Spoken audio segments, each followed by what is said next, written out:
또한 여성 호르몬이 감소해 골다공증의 위험도 높아진다.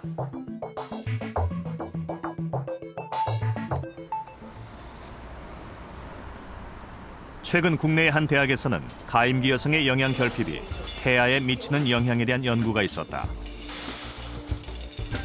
임신한 암컷 쥐들에게 저단백 사료를 먹여 영양 결핍을 일으킨 후 이들이 낳은 새끼 쥐를 정상 쥐와 비교해 보았다. 먼저 20주간 자란 새끼 쥐들에게 포도당을 주사한 다음 시간별로 혈액을 채취해 혈당과 인슐린 분비 농도를 확인했다. 검사 결과 저단백 사료를 먹인 쥐에게서 태어난 새끼 쥐는 정상 쥐에 비해 인슐린 분비 능력이 절반이나 떨어지는 것으로 나타났다. 이런 차이가 나는 이유는 무엇일까? 인슐린을 분비하는 새끼 쥐의 췌장을 살펴본 결과 췌장 내 미토콘드리아의 모양과 숫자가 모두 비정상적이었다. 결국 이제 태내에서 어떠한 이유든지 영양 실조에 노출이 되게 되면은 그 개체가 태어나서는 정상적인 시기를 한다고 해도 인슐린 분비능이 떨어지게 되고 당뇨가 올 가능성이 많아지고 그것이 아마 이제 미토콘드리아와 연관이 되지 않을까 조심스럽게 사람에게 적용해 볼 수도 있겠고. 연구에 따르면 가임기 여성이 다이어트로 영양 결핍 상태에 빠질 경우 난자세포의 미토콘드리아에까지 영향을 미치게 된다. 후에 이 여성이 임신을 하면 아이 역시 취약한 미토콘드리아를 가져 당뇨나 대사증후군에 걸리기 쉽다는 것이다.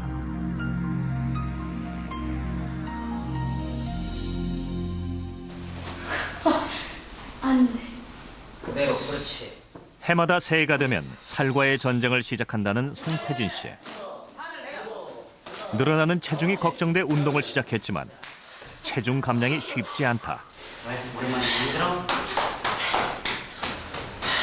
몸이 무거워지니까 귀찮아지고 이런 식으로 되다 보니까 갑자기 그러니까 정신이 확 들더라고요. 이렇게 계속 이렇게 하다가는 진짜 막 미국 막 뉴스나 나오는 막 진짜 막 되게 막 움직이지도 못하는 사람들처럼 돼가지고 이렇게 그냥 죽어버리는 거 아닌지 하는 생각이 들어가지고. 송태진 씨의 다이어트 도전기는 눈물겹다. 시중에 나와 있는 다이어트 방법 중 시도해보지 않은 것이 없을 정도다. 그는 주로 여러 가지 대용식으로 체중 감량을 시도해왔다. 매끼 고기만 먹는 황제 다이어트부터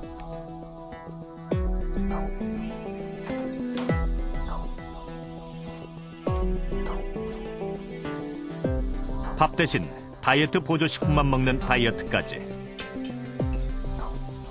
하지만 감량을 해도 효과는 그때뿐. 정상 식사를 하면 늘 다시 살이 쪘다. 그래서 옛날 옷 중에 맞는 것이 없을 정도다. 네, 지금 이제 여기까지 올라가지도 않고요. 이제 다리에서 걸려가지고 올라가지도 않고.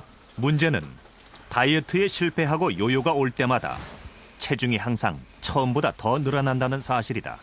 이 정도 크네. 결국 그는 점점 더 고도 비만이 되어갔다. 그래서 다이어트 초기 85kg이었던 몸무게는 현재 130kg이 넘는다. 예전보다 한 5kg 정도? 그런 식으로 계속 가다가 이제 계속 이렇게 쪘다가 빠졌다가 쪘다가 빠졌다가 그런 식이 되니까 뭐랄까 진짜 이게 몸이 죽어가고 있다는 거를 느끼게 되더라고요. 요요라고 불리는 이런 증상은 왜 나타날까? 우리의 몸은 기본적인 생명 활동을 위해 최소한의 에너지를 필요로 하는데 이것이 기초 대사량이다. 이때 신체 에너지의 60에서 75%가 사용된다. 하지만 무리하게 식사량을 줄이면 근육에서 단백질을 뽑아 에너지원으로 사용하게 되고 근육은 줄어든다. 기초 대사량은 근육의 양에 비례하기 때문에 근육이 줄어든 만큼 에너지 소비도 감소한다. 이런 몸의 변화로 결국 쉽게 살이 찌는 체질로 변해 요요 현상을 만드는 것이다.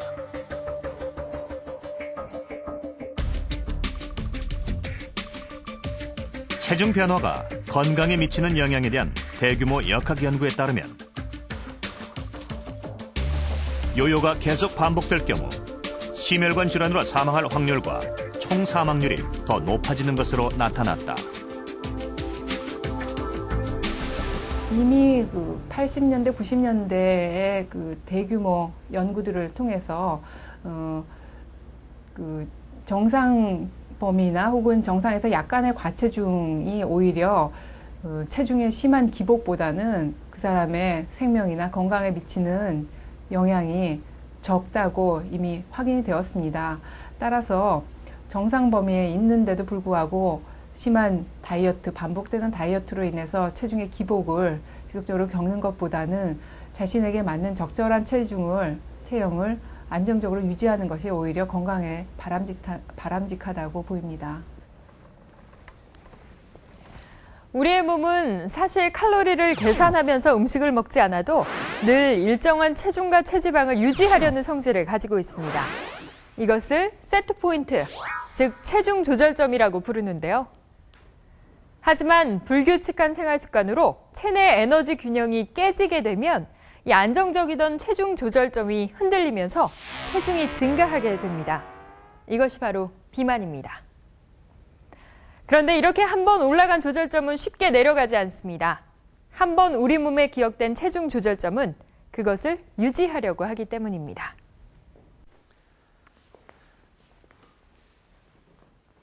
단기간에 굶어서 빼는 다이어트가 실패하는 이유도 이 때문입니다.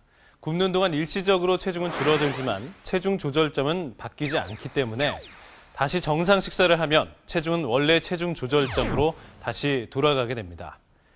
장기간에 걸쳐 서서히 체중을 감량하고 그것을 유지하는 생활 습관을 만드는 것이 더 중요한 이유도 여기에 있습니다. 세계 음식 문화의 교차로인 프랑스. 이들이 유럽에서 가장 낮은 비만율을 자랑하는 비결은 무엇일까?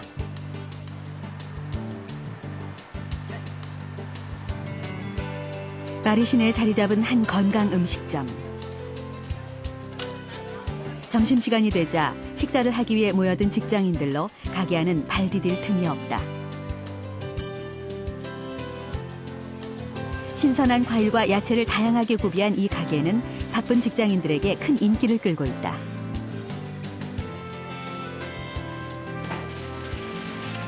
음식에 대한 스트레스 없이 먹는 것 자체를 즐기는 프랑스 여인들. 그래서 끼니를 굶는 것은 있을 수 없는 일이다.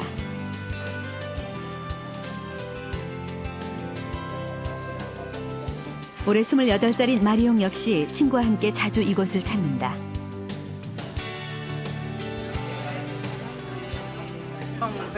체중을 생각하며 먹지는 않아요. 하지만 배고프지 않은데도 먹거나 하지는 않죠.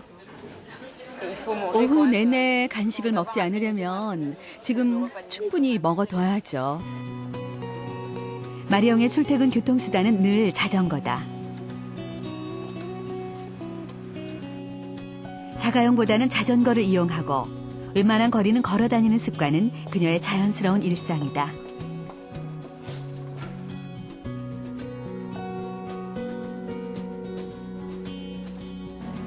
별일사일로 바쁜 와중에도 일주일에 한 번은 어릴 때 배운 발레를 취미로 즐긴다는 마리옹. 과격한 운동을 하지 않아도 그녀가 뚱뚱하지 않은 이유는 이렇게 활동량이 많아서다. 발레를 하고 난 후에는 마음이 평온해지는 느낌을 받게 돼요. 하루에 1시간 반 동안만은 춤추는 것 외에 다른 생각은 하지 않게 되죠. 퇴근길이면 늘 들른다는 집 근처의 재래시장. 여기에 마리옹이 살찌지 않는 또 하나의 비밀이 숨어 있다. 균형 잡힌 식사를 위해 고기도 사지만 채소를 많이 사려고 노력해요.